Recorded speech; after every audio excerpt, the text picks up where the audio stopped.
नमस्कार दोस्तों, मैं एक बहुत ही महत्वपूर्ण टॉपिक समावेशी शिक्षा को लेकर के आप लोगों के बीच में उपस्थित हुआ हूं। तो मित्रों, यदि आपको बनना है शिक्षक तो आज ही अभी मेरे साथ जुड़ें और प्रतिदिन मेरी आने वाली वीडियोस को एक नियमित रूप से देखें और मैं वादा करता हूं कि आपका रास्ता मैं आसान कर दूंगा शिक्षक बनने का। तो आइए दोस्तों, यदि अभी तक आप हमसे नहीं जुड़े हैं तो जल्दी से जुड़ जाएं, वीडियो को लाइक करें यदि आपको पसंद आए और शेयर भी करें दोस्तों। तो आइए शुरू करते हैं आज के अपने टॉपिक को। मित्रों, आज का टॉपिक है हमारा समावेशी शिक्षा। मित्रों, क्या है समावेशी शिक्षा, पहले इस बात को समझते हैं, और क्योंकि यहाँ से भी परिभाषा से भी एक प्रश्न बनता है। समावेशी शिक्षा की अगर हम बात करें मित्रों, तो बस इतना ध्यान दीजिए कि दोस्तों सारे जितने भी आपके बच्चे हैं कक्षा में, वो किसी भी प्रकार के हों, मतलब सामान्य बच्चों के साथ में विशिष्ट बच्चे, प्रतिभाशाली बच्चे या शारीरिक रूप से अक्षम जो बच्चे हैं, उन सारे बच्चों को लेकर के समान वातावरण में समान रूप से एक साथ में शिक्षा देना दोस्तों समावेशी शिक्षा के अंतर्गत आता है या समावेशी शिक्षा कहलाता है। अब आते हैं दोस्तों, बढ़ते हैं अपने जो कंटेंट की ओर, और यहाँ पर मैंने कोशिश की है कम शब्दों में आपको संपूर्ण पाठ्यक्रम को समझाने की। तो आइए शुरू करें दोस्तों। बात करें दोस्तों तो आप देख सकते हैं कि समावेशी शिक्षा को ज़्यादातर लोग दोस्तों अक्षमताओं, अर्थात जैसे कम सुनने वाले बच्चे हैं या विकलांग बच्चे हैं या मंद बुद्धि के बच्चे हैं, उन्हें क्या करते हैं वो लोग दोस्तों सामान्य बच्चों के साथ में शिक्षा देना नहीं समझते हैं। लेकिन आपको बस इसीलिए दोस्तों इस समावेशी शिक्षा के प्रकार को लाया गया और इसका क्षेत्र इतना ज़्यादा व्यापक किया गया क्योंकि इसकी आवश्यकता थी। दोस्तों क्या किया गया कि जितने भी बच्चे हैं, अब वो किसी भी प्रकार के हों, यदि वो कम सुनते हैं या विकलांग हैं या मंदबुद्धि हैं, तो दोस्तों हमें उन सामान्य बच्चों के साथ में दोस्तों हमें उन सभी बच्चों को भी शिक्षा देनी है, जिससे उन्हें ये महसूस ना हो कि उनमें कोई कमी है। ठीक है दोस्तों, तो समावेशी शिक्षा में दोस्तों ऐसे बच्चे शामिल हैं जो स्कूल छोड़ चुके होते हैं या फिर उनको स्कूल से निकाल दिया जाता है दोस्तों, या गरीब हैं, भूखे हैं, या अलग धर्म जाति से संबंधित हैं, या फिर कहीं पर भी बाल श्रम का दोस्तों वो बाल श्रम से भी पीड़ित हैं। तो दोस्तों उन सभी बच्चों को एक साथ में एक रूप में समान रूप से दोस्तों शिक्षा देना ही समावेशी शिक्षा के अंतर्गत आता है।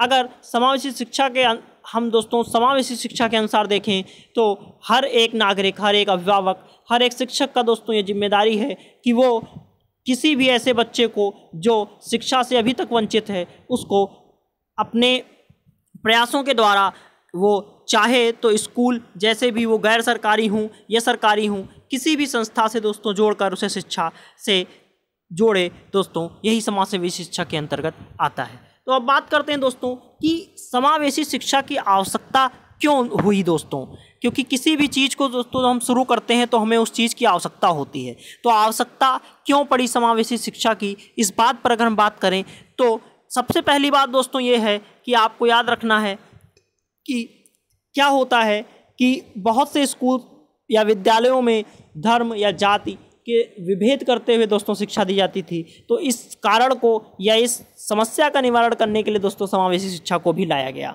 संवैधानिक अधिकार दोस्तों, सभी नागरिक समान हैं, जाति, धर्म, नस्ल और लिंग के अनुसार भेदभाव नहीं किया जाएगा, फिर भी शिक्षा में समावेशन क्यों ना हो।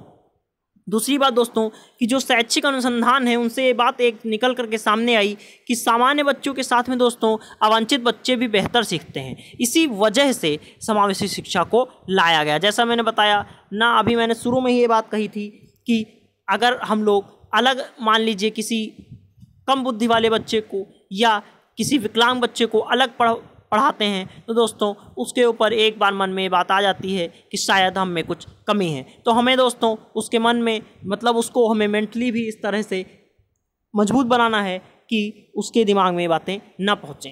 अब बात करते हैं आगे कि सामाजिक जो एक कारण है उसकी अगर बात करें तो सभी लोग दोस्तों एक समाज में रहते हैं, एक साथ रहते हैं, तो शिक्षा का भी दोस्तों अधिकार समान होना चाहिए। इस प्रकार सभी बच्चों को एक समान शिक्षा देने के लिए समावेशी शिक्षा की ज़रूरत हुई। अब बात करें कि मनोवैज्ञानिक दोस्तों कारण क्या है, तो मनोवैज्ञानिकों के अनुसार दोस्तों हर बच्चा सीखना चाहता है और सीखता भी है दोस्तों, वो चाहे विशिष्ट बच्चा हो या फिर किसी भी प्रकार का बच्चा हो। तो दोस्तों आप ये बात याद रखिए कि इन्हीं सब बातों को लेते हुए समावेशी शिक्षा की आवश्यकता हुई।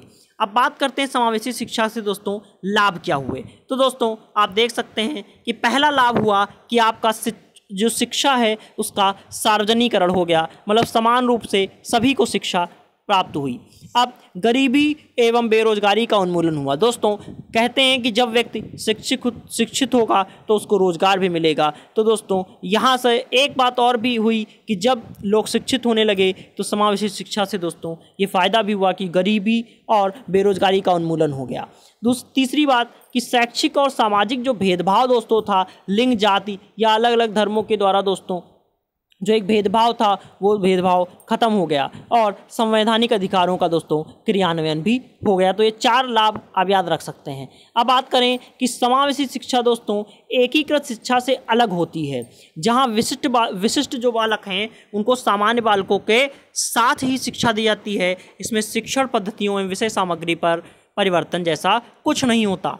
अब बात करें दोस्तों कि जब कोई कार्य अच्छा कार्य किया जाता है तो उसके सामने चुनौतियां भी आती हैं, एक उन्हें अलग अलग प्रकार की प्रॉब्लम्स को फेस करना पड़ता है। तो जब समावेशी शिक्षा दोस्तों लाई गई तो उसके सामने क्या चुनौतियां थीं, ये प्रश्न बन सकता है।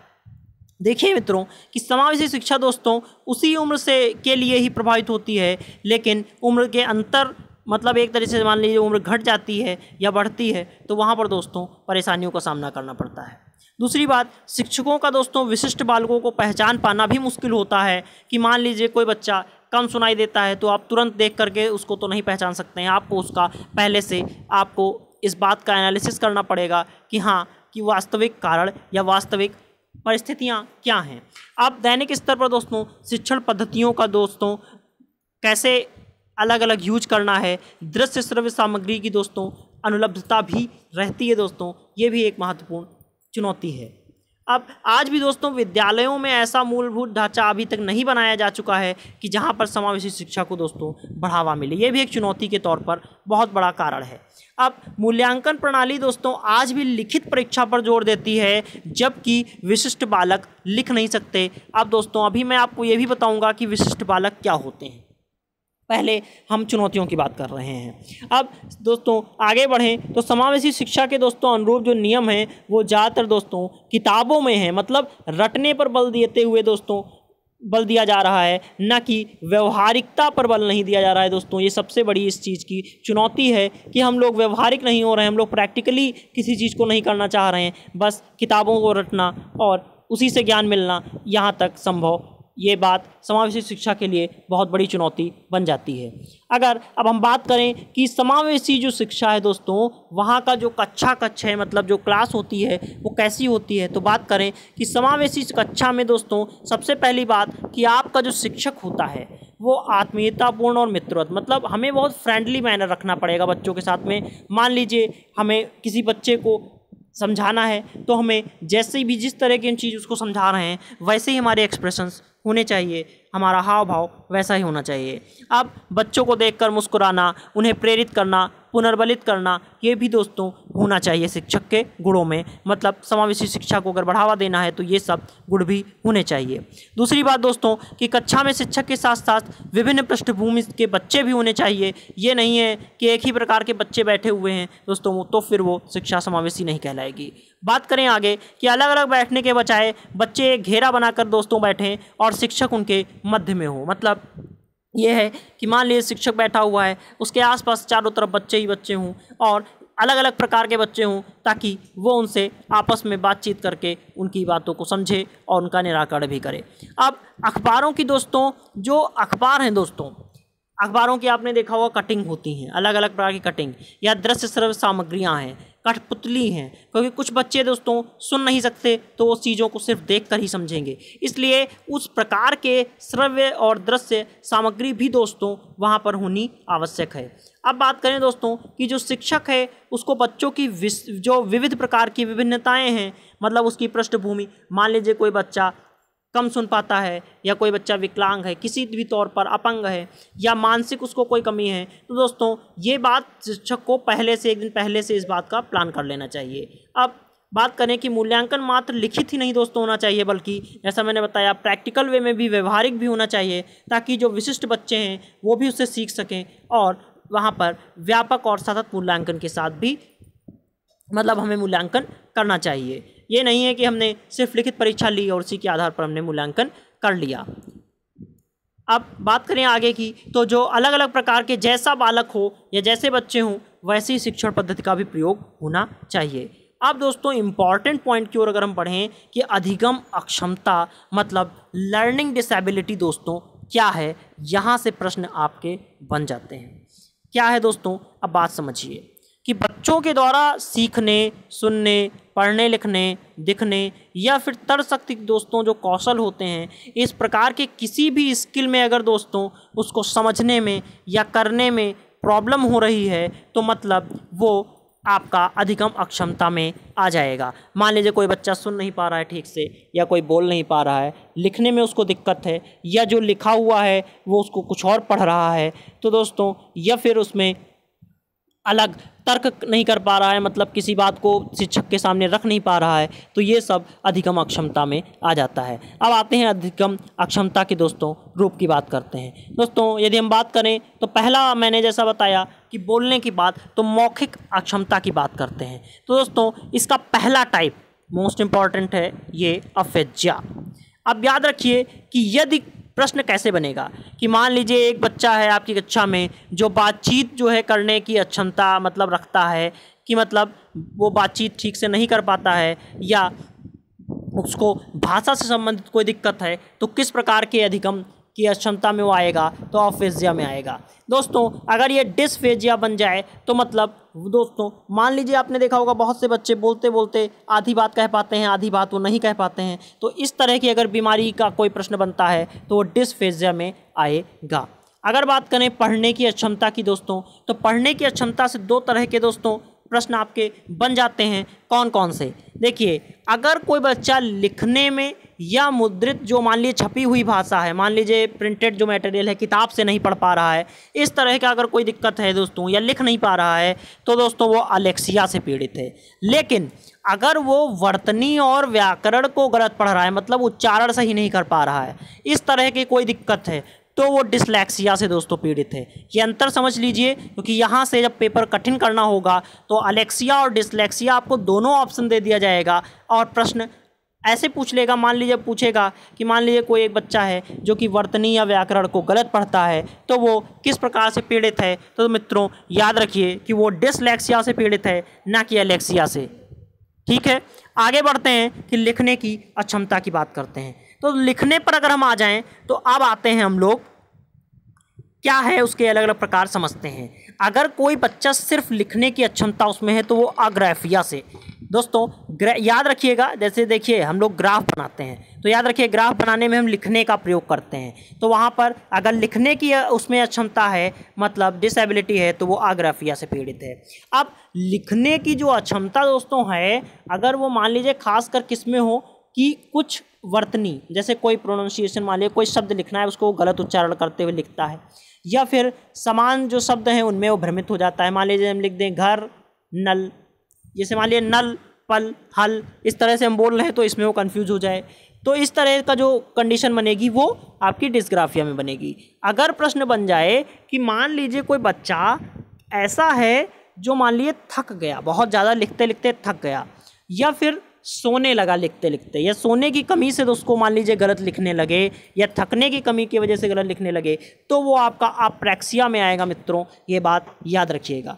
आगे बढ़ें, आगे क्या बनता है आपका विशिष्ट बच्चे। दोस्तों जैसा मैंने अभी कहा था मैं आपको विशिष्ट बच्चे बताऊंगा, तो अब विशिष्ट बच्चों की बात करते हैं। क्या है बात समझिए दोस्तों। पहली बात करें विशिष्ट बच्चों की, तो पहला टाइप बनता है आपका प्रतिभाशाली बालक। अब ये बात समझिए कि प्रतिभाशाली बालक जो होते हैं दोस्तों, एक प्रश्न बनता है कि प्रतिभाशाली बालकों की जो बुद्धि लब्धि होती है दोस्तों वो कितनी होती है, तो 140 लगभग या 140 प्लस भी होती है। ये दो ऑप्शन आपको मिल सकते हैं, तो पहला प्रश्न ये बना। अब बात करें कि जो प्रतिभाशाली बालक होते हैं दोस्तों वो सामान्य बालकों से दोस्तों थोड़ा उनकी जो बुद्धि लब्धि होती है वो ज़्यादा होती है। सामान्य बालक आपका लगभग 110 तक जाता है, 110 से 120 तक, लेकिन आपका जो प्रतिभाशाली है वो 140 तक जाता है। ठीक है दोस्तों, अब आते हैं एक साइकोलॉजिस्ट जिनका नाम टर्मन है, उनकी परिभाषा को देख लेते हैं, क्योंकि परिभाषा भी बनने के चांसेस हो जाते हैं। तो परिभाषा क्या है दोस्तों कि प्रतिभाशाली बालक शारीरिक गठन, सामाजिक समायोजन, व्यक्तित्व के गुणों, विद्यालयी उपलब्धियों में, खेल के सूचनाओं और रुचियों की विविधताओं में सामान्य बालकों से श्रेष्ठ होते हैं। मतलब ये है कि जो प्रतिभाशाली बालक होगा उसका शारीरिक गठन, समाज के साथ में उसका जो इंटरेक्शन है, मतलब सामाजिक जो एक समाज की भावना है, सामाजिक भावना, या विद्यालयी उपलब्धियों में, मतलब अलग अलग प्रकार के जो मान लीजिए विद्यालय में कोई खेल की प्रतियोगिता होती है या उसकी रुचियों में, हर प्रकार से दोस्तों वो सामान्य बालकों से बेहतर होते हैं, श्रेष्ठ होते हैं। ये बात टर्मन जी ने कही थी। ठीक है, आगे बढ़े, अगर उनकी विशेषताओं की बात करें तो विशेषता देखते हैं। जैसा मैंने आपको अभी बता ही दिया कि प्रतिभाशाली बालकों का जो बुद्धिलब्धि होता है दोस्तों 140 प्लस होता है, और कुछ ने 120 प्लस भी माना है, लेकिन 140 प्लस ही मैक्सिमम लोगों ने माना है। ठीक है, अगर बात करें दोस्तों कि उसको और क्या क्या उसमें जो है, अगर हम विटी, एक बहुत ही फेमस साइकोलॉजिस्ट हुए विटी, उन्होंने दोस्तों क्या कहा, उन्होंने बताया कि प्रतिभाशाली जो बालक होते हैं उनकी बुद्धिलब्धि जो है ज़्यादा होती है, इसी वजह से उनको संगीत, कला, सामाजिक नेतृत्व या व्यक्ति में दोस्तों विलक्षण होते हैं, मतलब उनको इसमें तेज होते हैं। अगर बात करें कि और बुद्धिलब्धि के ज़्यादा होने के कारण ही दोस्तों परीक्षाओं में भी वो ज़्यादा अंक पाते हैं। अगर बात करें दोस्तों कि उनका जो मतलब एक वेट, उनकी क्वालिटीज़ क्या हैं, तो बात करें कि उनका जो वेट होता है दोस्तों जन्म के समय ही दोस्तों लगभग 1 पाउंड तक होता है दोस्तों, और या उनकी अगर लंबाई की बात करें तो लगभग वो 3/2 इंच से ज़्यादा, मतलब 1.5 इंच से ज़्यादा लंबे होते हैं।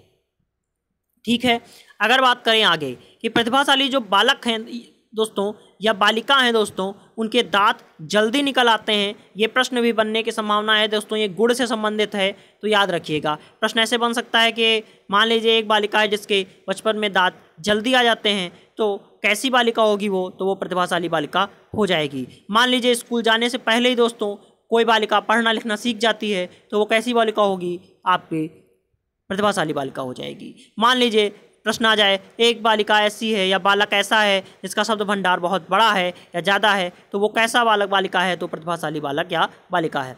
अगर बात करें कि 13 वर्ष तक दोस्तों जो प्रतिभा वाली बालिका होती हैं प्रतिभाशाली, उनकी जो बुद्धिलब्ध होती है वो इसी क्रम के प्रतिभाशाली बालक से ज़्यादा होती है।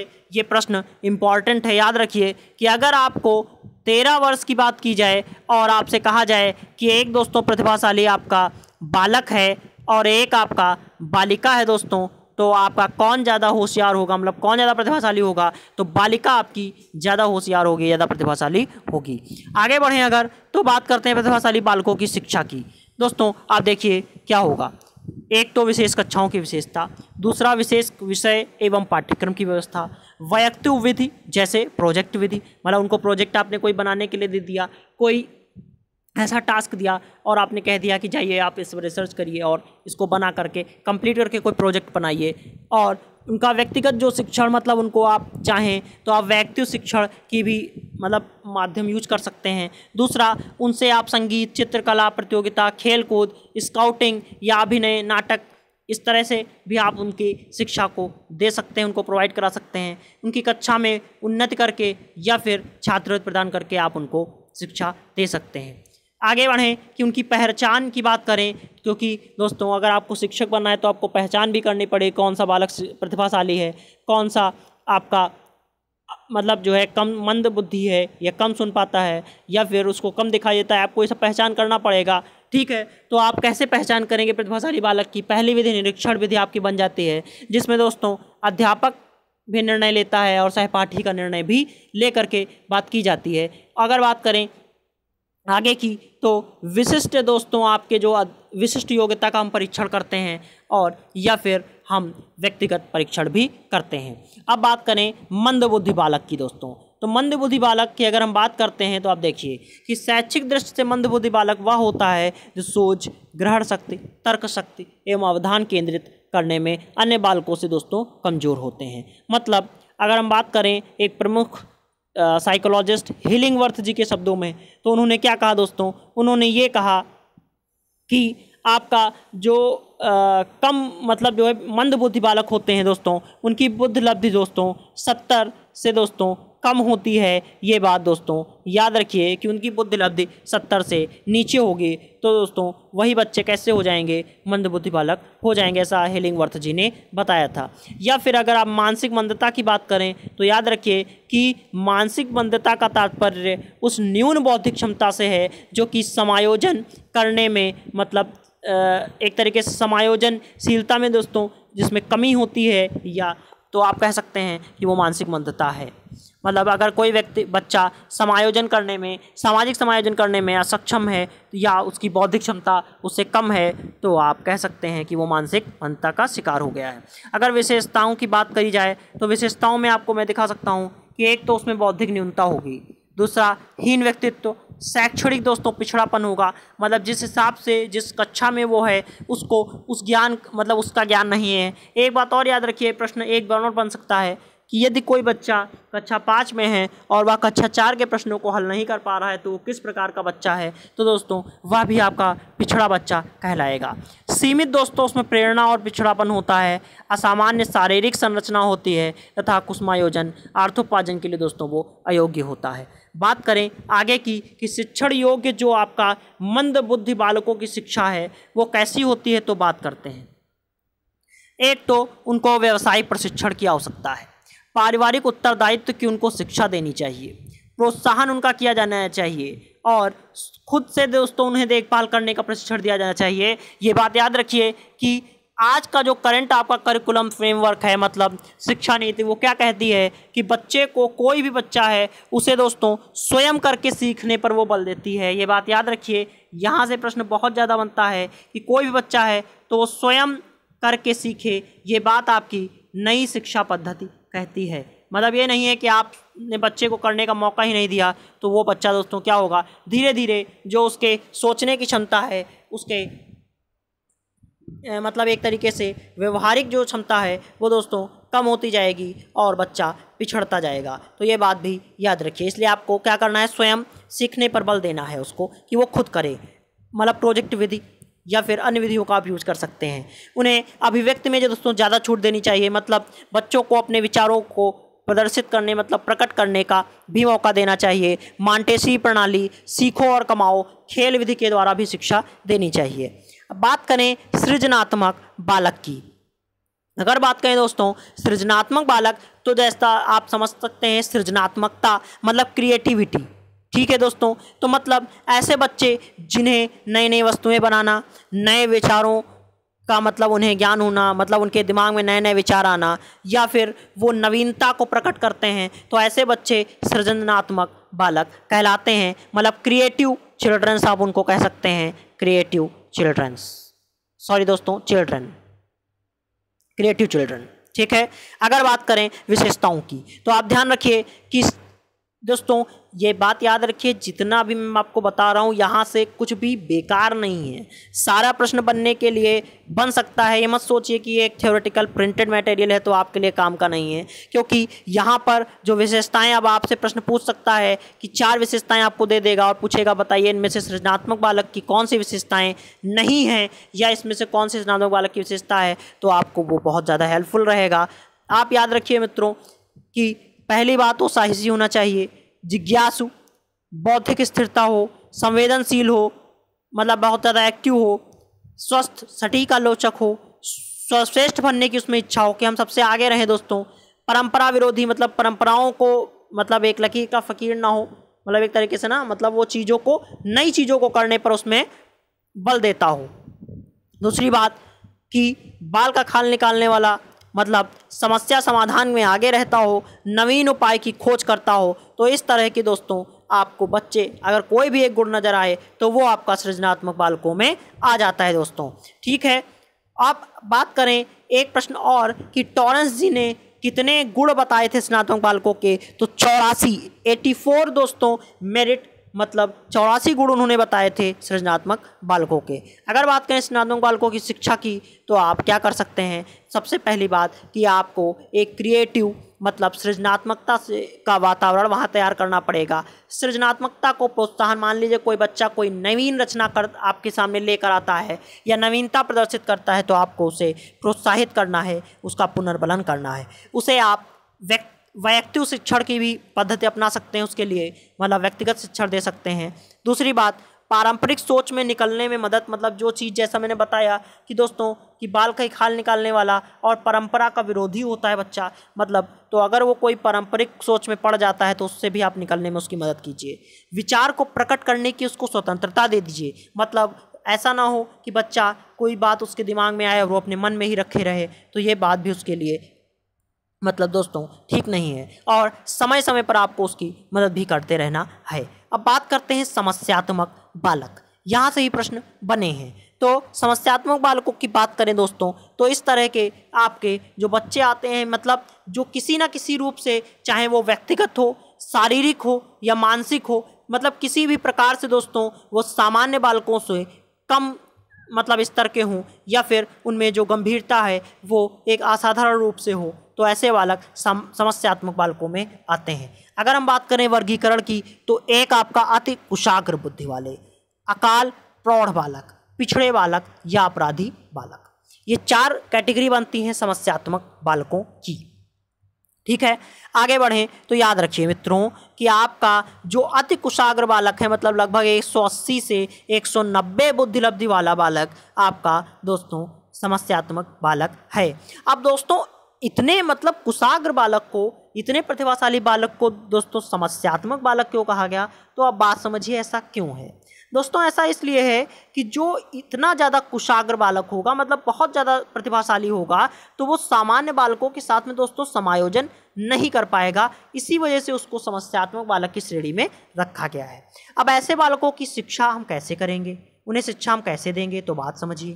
पहली बात कि शिक्षक और माता पिता में समानता होनी चाहिए और सहानुभूतिपूर्ण व्यवहार होना चाहिए। दूसरी बात, हम उसकी मूल प्रवृत्ति का दमन नहीं करेंगे, अच्छे कार्यों के लिए दोस्तों उसको पुरस्कार और प्रेरणा भी देंगे, मनोरंजन का उसको अवसर देंगे। उसको मतलब ये नहीं करना है कि उसको बहुत ज़्यादा जेब खर्च हम दे दें, ऐसा नहीं करेंगे हम।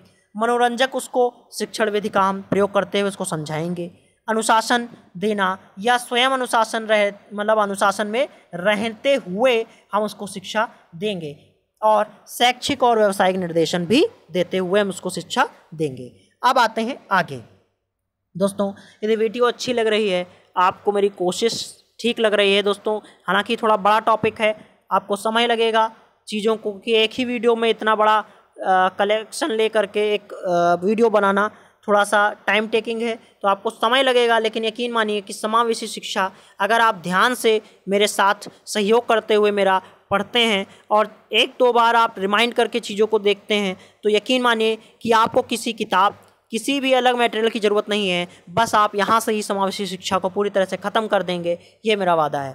आगे बढ़ें अगर आपसे, तो अपवंचित बालक की बात करते हैं। अपवंचित बालक दोस्तों मतलब जिसे अगर हम अपवंचित की बात करें, तो हर वो व्यक्ति दोस्तों अपवंचित श्रेणी में आ जाएगा जिसको एक सामान्य आवश्यकता न मिल पाए, मतलब एक बेसिक नीड जो दोस्तों हम लोगों की होती है, यदि आर्थिक, सामाजिक या पारिवारिक किसी भी प्रकार की सुविधाओं का दोस्तों अगर अभाव रह जाता है उसके पास, मतलब अगर वो उन चीज़ों की मतलब जिसे आवश्यकता जिस भी चीज़ की उसको है, अगर वो वह चीज़ या वह भी मतलब उसको एक तरीके से आप कह सकते हैं कि जो भी आवश्यकता है, यदि वह उससे वंचित रह जाता है तो उसे अपवंचित बालक कहेंगे। अगर हम गार्डन जी की बात करें, तो गार्डन जी के शब्दों में ये परिभाषा 1 नंबर की बन सकती है, पूरी संभावना है। उन्होंने क्या कहा कि अपवंचन बाल्यावस्था में उद्दीपन दशाओं की न्यूनता है। दोस्तों मतलब ये है कि जो भी चीज़ें उसको आकर्षित करती हैं या जिन चीज़ों की उसको आवश्यकता है दोस्तों, अगर वो उसे बाल्यावस्था में नहीं मिल पाती हैं या बहुत कम मिलती हैं, तो वही दोस्तों अपवंचन कहलाएगा, मतलब वही बालक अपवंचित कहलाएगा, ऐसा गार्डन जी ने कहा था। बात करें अगर प्रकार की, तो आगे बढ़ते हैं। पहली बात, एक सामान्य अपवंचित बालक है, मतलब दोस्तों जिसमें क्षमता तो है, मतलब वो पढ़ सकता है या खेलने में प्रखर है, मतलब बहुत तेज है, और या फिर उसमें क्रिएटिविटी है, लेकिन उसको दोस्तों वैसा माहौल, वैसी सुविधाएं नहीं मिल पा रही हैं कि वो उस काबिल बन सके, तो ऐसा बालक सामान्य अपवंचित बालक होता है।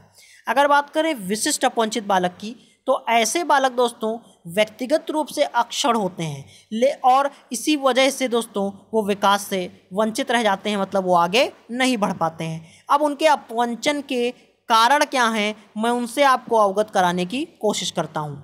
बात करें अगर कारण की, तो पहला पारिवारिक कारक है, मतलब माता पिता का दोस्तों स्वभाव भी बहुत ज़्यादा इस बात पर मतलब एक तरीके से यह बात अपवंचन एक तरीके से पूरी तरह से आप कह सकते हैं एक प्रमुख कारण है माता पिता का स्वभाव, कि वो कैसा स्वभाव है, वो अपने बच्चे को कोऑपरेट कर रहे हैं, मतलब उसका सहयोग कर रहे हैं, नहीं कर रहे हैं। यदि मान लीजिए कोई बच्चा नवीन रचना करता है तो उस पर वो ध्यान देते हैं, नहीं देते हैं, तो ऐसा हमें नहीं करना है। मान लीजिए कोई बच्चा किसी भी तरह का कोई क्रिएटिविटी या अगर उसको कोई अक्षमता है तो हमें या माता पिता को ये चाहिए कि उसका सहयोग करें।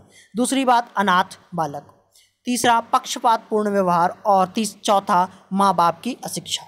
दोस्तों ये बहुत ही महत्वपूर्ण कारण हैं, आप कारणों को ज़रूर याद रखिए कि किस कारण से या ऐसे कौन से कारण हैं जिनसे कोई भी बालक या बालिका आपका अपवंचित कैटेगरी में हो जाता है।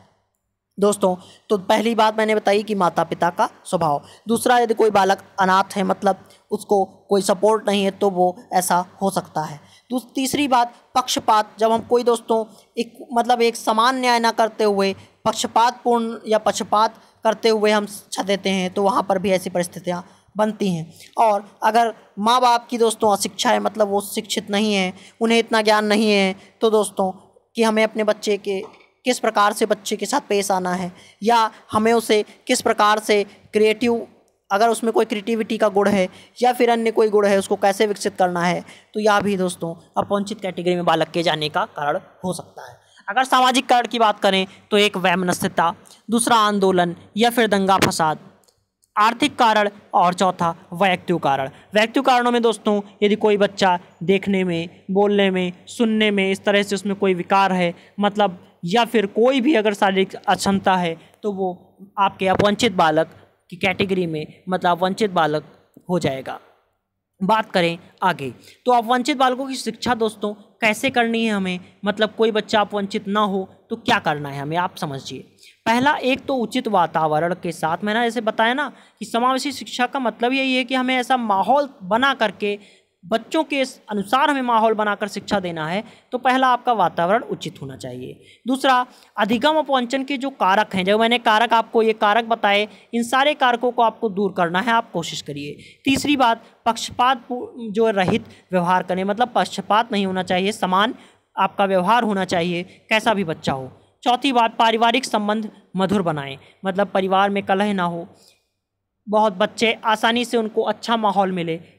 पाँचवां, पाठ्यक्रम चयन की सुविधा दें। मान लीजिए कोई बच्चा दोस्तों जिस भी पाठ्यक्रम को पढ़ना चाहता है, आप उसको उस पाठ्यक्रम की शिक्षा दें और उसके अनुसार पाठ्यक्रम का निर्माण करें। छठा है कि निराशायुक्त माहौल दोस्तों ना हो, कि बच्चे में दोस्तों मतलब निराशा ना आए, मतलब वो किसी भी बात को लेकर के एक तरीके से निराशा युक्त ना होने पाए, तो ये याद रखिए। और चौथा कि आर्थिक सहायता के रूप में दोस्तों आप छात्रवृत्ति भी दे सकते हैं। मान लीजिए कोई बच्चा आर्थिक रूप से कमज़ोर है, तो आप उसको, क्योंकि दोस्तों आर्थिक एक कारण भी बहुत ज़्यादा, आप कह सकते हैं आर्थिक कारण भी एक महत्वपूर्ण कारण है इसका, कि बच्चों को अपवंचित होना पड़ जाता है। अगर बात करें आगे की, तो आइए बढ़ते हैं। अब बात करें मित्रों हम लोग विकलांग बालक की। तो मित्रों समझिए कि विकलांग बालक, देखिए ऐसा होता है दोस्तों, आपने देखा होगा बहुत से बच्चे जन्म से ही किसी न किसी अंग में उनके दोस्तों दोष होता है, या फिर जन्म में से ना हो तो ऐसा भी हो जाता है कि वो दोस्तों जन्म के बाद किसी बीमारी या दुर्घटना के शिकार हो जाते हैं और वो विकलांग हो जाते हैं। तो दोस्तों आजकल इन विकलांग बालकों को दोस्तों बस इतना याद रखिए कि अब इस शब्द को दोस्तों ये प्रश्न बनने लायक है कि अब विकलांग बालकों को किस शब्द से पुकारा जाता है, तो उनके लिए प्रयोग किया जाता है दोस्तों दिव्यांग बालक। ये बात याद रखिएगा मित्रों, बहुत इंपॉर्टेंट फैक्ट है। तो दोस्तों मैंने बताया कि जो भी बच्चे जन्म से या फिर किसी कारण से दुर्घटना के शिकार होकर विकलांग हो जाते हैं तो वही बालक विकलांग बालक कहलाते हैं और उन्हें अब आजकल दिव्यांग बालक भी कहा जाता है। बात करें उनके प्रकार की तो जैसा मैंने बताया कि एक पहला कैटेगरी अपंग, मतलब जन्मजात कारण बीमारी से या दुर्घटना से अपंग हो जाते हैं। जैसे मान लीजिए कि पैर में कोई दिक्कत आ जाना, गूंगे, बहरे, इस तरह के बच्चे आपके अपंग में कहलाते हैं। अब अंधे या अर्ध अंधे, मतलब जिसे आप कह सकते हैं कोई बच्चा जिसे पूरा नहीं दिखाई देता है, बिल्कुल नहीं दिखाई देता है, और कुछ बच्चे जिन्हें कम दिखाई देता है, तो ऐसे बच्चे आपके कहलाते हैं अंधे या अर्ध अंधे। ठीक है। अब ये बीमारी के कारण भी हो सकता है, जन्मजात भी हो सकता है, किसी भी कारण हो सकता है। बहरे या अर्ध बहरे, वही बात दोस्तों, कुछ बच्चे ऐसे होते हैं जिन्हें कम सुनाई देता है, कुछ बिल्कुल नहीं सुन पाते हैं, तो ऐसे बच्चे आपके बहरे या अर्ध बहरे में आते हैं। अब दोषयुक्त वाणी वाले, जैसे आपने देखा होगा बहुत से बच्चों को आपने देखा होगा कि वो हकलाते हैं, मतलब या फिर तुतलाते हैं या फिर नाक दबा करके मोटी आवाज़ के साथ या चिल्ला कर बोलते हैं या फिर बहुत धीमे बोलते हैं, तो ये सारे बच्चे आपके इसमें आ जाते हैं। अगर बात करें अत्यधिक कोमल, मैंने जैसा आपको बता दिया पहले ही, अत्यधिक कोमल या निर्बल बालक, मतलब जैसे बीमारी या कुपोषण के दोस्तों शिकार हो जाते हैं और उनमें रक्त की कमी हो जाती है या फिर वो पाचन क्रिया में खराबी या किसी ग्रंथि दोष के कारण वो इस कैटेगरी में आ जाते हैं। अब मैं दोस्तों आपको आगे पहुंचाता हूं इस बात पर को लेकर के कि विकलांगों की शिक्षा कैसे होनी चाहिए। तो पहली बात, अपंग बालक अगर कोई है तो उसकी शिक्षा आप कैसे करेंगे या देंगे दोस्तों। तो अपंग बालक की शिक्षा आपको कैसे देनी है उसे, तो सबसे पहली बात कि कक्षा में बैठने के लिए दोस्तों उचित प्रयास करवाइए। मतलब जैसी भी उसको, मान लीजिए कोई बच्चा, उसके लिए आप उचित मेज या मतलब दोस्तों सामने मेज, उसके किताब या कॉपी रखने के लिए या कुर्सी, इस तरह के जो भी बैठने के लायक उचित प्रयास हम करेंगे। दूसरी बात कि आपके विद्यालय में चिकित्सा संबंधी, मतलब जो भी उपकरण होने चाहिए चिकित्सा संबंधी, फर्स्ट एड का पूरा इंतजाम होना चाहिए। और व्यावसायिक शिक्षा, और हमें सबसे महत्वपूर्ण पॉइंट, सहानुभूति व्यवहार करना चाहिए।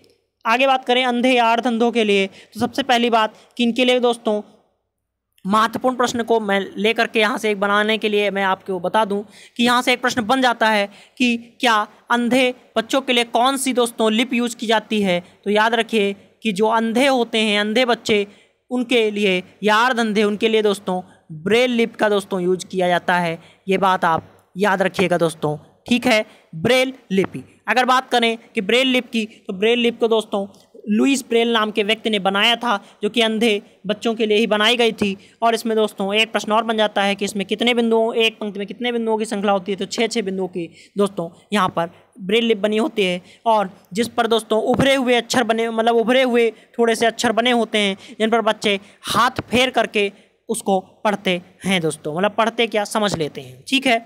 अब आगे बात करें दोस्तों, और हम क्या कर सकते हैं, तो एक तो ब्रेल लिप का दोस्तों प्रयोग किया जाना चाहिए। दूसरी बात, ऐसे बच्चों को, अर्ध अंधे या अंधे बच्चों को कक्षा में सबसे आगे बिठाना चाहिए और समय समय पर नेत्र चिकित्सक का भी दोस्तों सलाह लेते हुए उपचार कराना चाहिए। बात करें बहरे या अर्ध बहरों की, तो उन्हें भी दोस्तों, उनके लिए भी अलग व्यवस्था होनी चाहिए। और अर्ध बहरों में दोस्तों जो आप वो कान में लगाने वाली मशीन, जिसे हम कर्ण मशीन या कर्ण यंत्र भी कह सकते हैं, आप उसका प्रयोग करना चाहिए।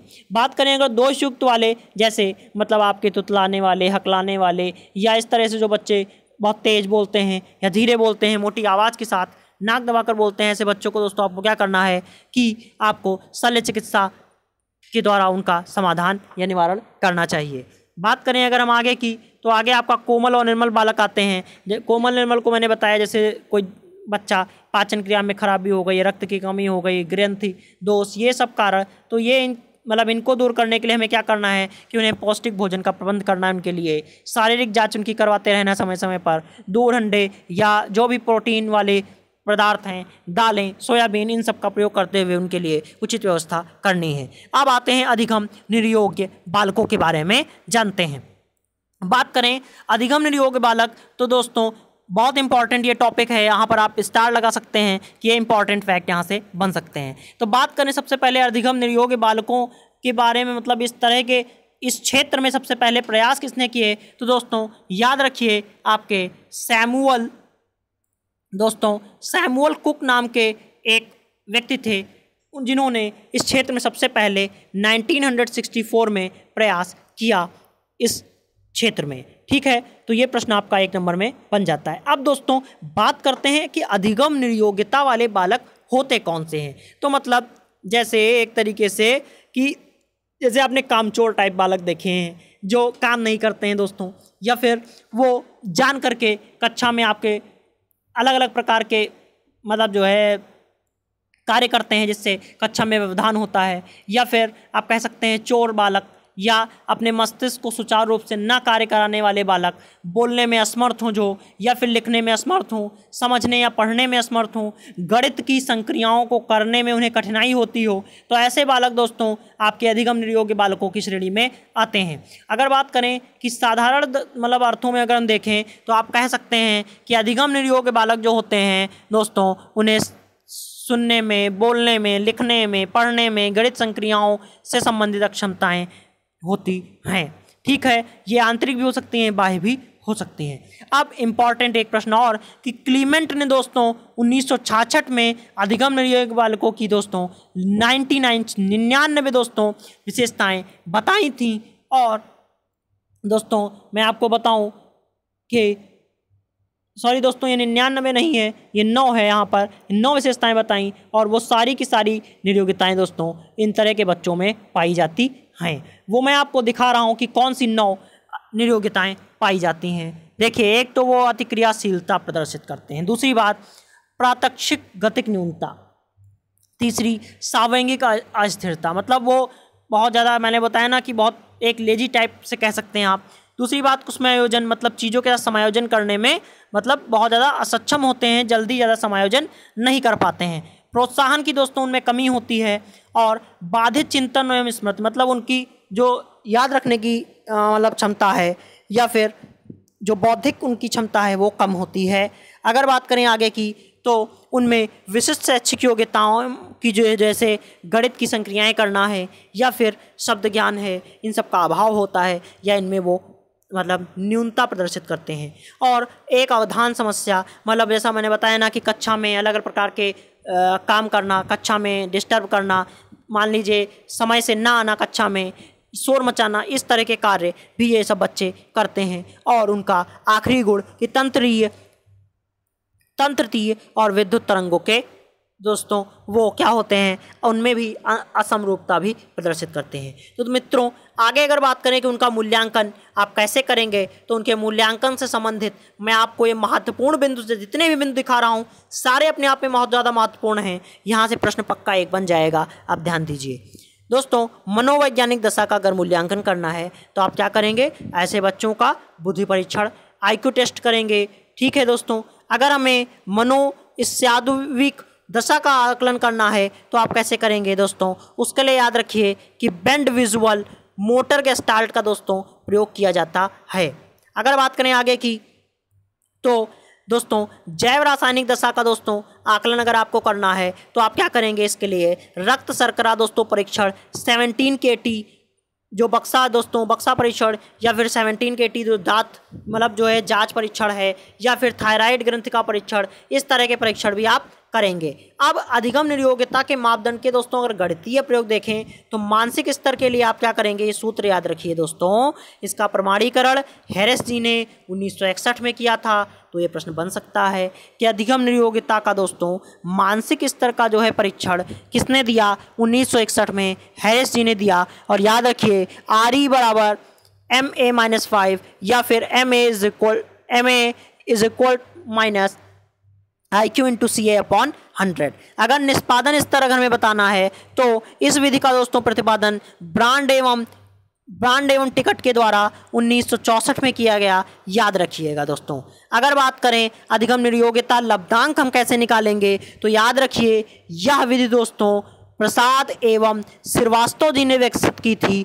और इसका सूत्र क्या है, तो पास बटे ग्रेड इंटू IQ, यही इससे ही आप दोस्तों मानसिक दक्षता निकाल सकते हैं। तो मित्रों ये जितने भी मैंने सूत्र बताए हैं ये ज़रूर आप याद रखिए, किसने उनका प्रतिपादन किया ये याद रखिए। और यदि वीडियो अच्छी लगे है तो प्लीज़ आपसे निवेदन है मित्रों कि आप वीडियो को लाइक करें, शेयर करें, चैनल को सब्सक्राइब करें यदि अभी तक आप नहीं जुड़े हैं। और मैं अगली वीडियो आपके लिए बहुत जल्द लेकर के आऊँगा।